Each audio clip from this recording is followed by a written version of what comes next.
అమ్మ చాలా సతమతం అయిపోతూ ఉంటాడు. ఎక్కడైతే ఆరుకి యాక్సిడెంట్ అవుతుంది అక్కడికి వెళ్ళి ప్రతి జ్ఞాపకం గుర్తెచ్చుకుంటూ ఉంటాడు. ఆ రోజు తన ఎదురుగానే లారీ వచ్చి అరుంధతి కారుని గుద్దేయడం, అలాగే అరుంధతి చచ్చిపోవడం, తన కళ్ళ ముందు అలా జరగడం భరించలేకపోవడం అంతా గుర్తెచ్చుకుంటూ ఉంటాడు. అలాగే తన భార్యతో గడిపిన ప్రతి క్షణం గుర్తెచ్చుకుని కుమిలిపోతూ ఉంటాడు. ప్రతి జ్ఞాపకం నా కళ్ళ మిగిలిపోయింది అని చెప్పేసి అమ్మ అంతా గుర్తెచ్చుకుంటూ ఉంటాడు. ఇంకా అలా చూస్తుంటాడు. మనోడు అదే పని గమనిస్తాడు. అప్పుడే అనుకోకుండా బాబ్జీ ఉన్న కార్ వచ్చి ఒక్కసారిగా చెట్టు ఢీకొని తన సోదరు పడిపోవడం అంతా అమర్ చూస్తూ ఉంటాడు. పక్కన మనల్ని అంతా గమనిస్తూ ఉంటుంది. ఇంకా అమర్ వెళ్ళి కంగారంగా లేపుతూ ఉంటాడు. ఇంకా తను ఇంకా ప్రాణ పరిస్థితిలో ఉన్నాడని చెప్పేసి అనుకుంటూ కాపాడ సిద్ధమవుతూ ఉంటాడు.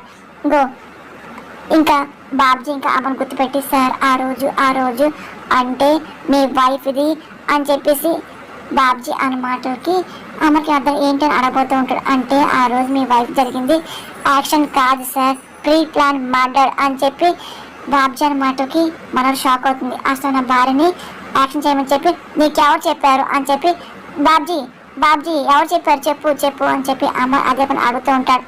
అంటే అంటే మనం అని చెప్పి అంటే మనోహర్ పేరు బాబ్జీ చెప్తూ ఉంటాడు. ఒక్కసారిగా అమరేందర్ షాక్ అయిపోతుంటాడు. అంటే నా పక్క నుండి చేసిందంతా మనం అని చెప్పి అర్థమైపోతుంది. ఇంకా మనోహర్ షాక్ అయిపోతుంది.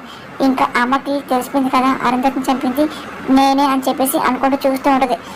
ఇంకా అమర్కి నోట మాట రాదు. ఇంకా షాక్లో అలాగే ఉండిపోతాడు. ఇంకా మనోహర్ టెన్షన్ పడిపోతూ ఉంటాడు.